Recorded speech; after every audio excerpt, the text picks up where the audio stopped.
प्रभु श्री राम ने अपनी मां तो अपनी मां, सौतेली मां की भी आज्ञा का पालन किया। कहां तो सुबह श्री राम को राज तिलक होना था और कहां उन्हें वनवास जाना पड़ा, तो तनिक भी हिचकिचाए नहीं। एक बार भी यह नहीं पूछा कि मेरा अपराध क्या है। तुरंत आज्ञा का पालन किया।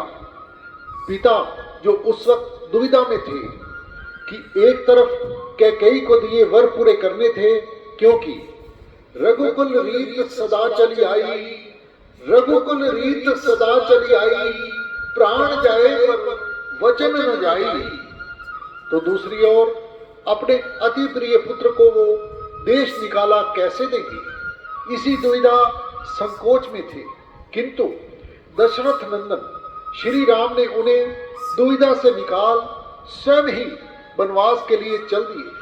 वास्तव में बच्चों का यही धर्म है कि माता पिता यदि संकोच में पड़े तो उनके कहने से पहले ही बच्चों को उन्हें संकोच से बाहर निकाल देना चाहिए। श्री राम जी अपने माता पिता के अनन्य भगत थे। उनका ऐसा नियम था कि नित्य प्रति माता पिता की वंदना करना और सदा माता पिता की आज्ञा में रहना। आज कितने ही ऐसे लोग हैं जो कि मंदिरों आश्रमों में तो सर झुकाते हैं, किंतु घर पर माँ बाप बड़े बुजुर्गों के चरण स्पर्श नहीं करते। उनसे पूछा जाए तो जवाब है कि पहले पांव छूता था, परंतु बीए पास किया तब से छोड़ दिया। वह शिक्षा किस काम की जिसको प्राप्त करने के पश्चात माँ बाप की सेवा करने में संकोच हो। जो माता पिता की सेवा नहीं करते वे समाज की और देश की क्या सेवा करेंगे।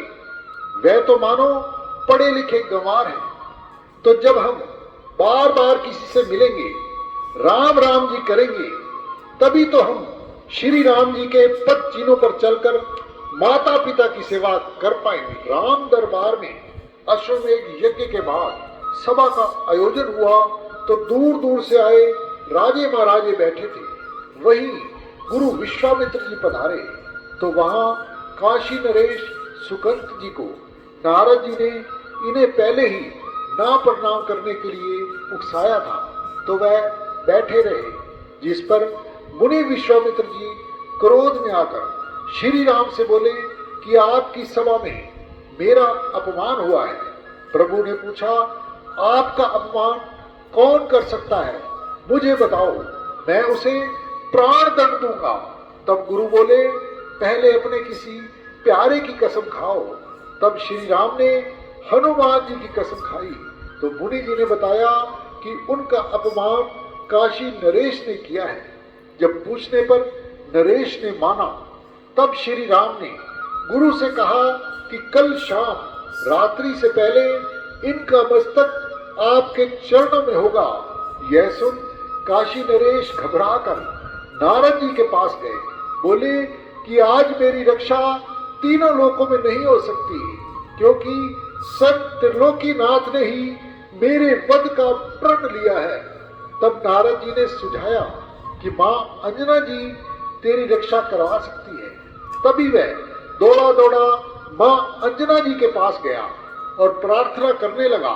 तब उन्होंने आश्वासन दे हनुमान जी को बुलाया तो हनुमान जी ने माता को वचन दे श्री राम की कसम खाई कि इसकी रक्षा मैं स्वयं करूंगा। दूसरे दिन शाम के समय सरयू तट पर जब विश्वामित्र सहित पूरे जन समूह के साथ श्री राम धनुष बाण लिए पहुंचे, तब काशी नरेश पानी में खड़े राम राम जपते।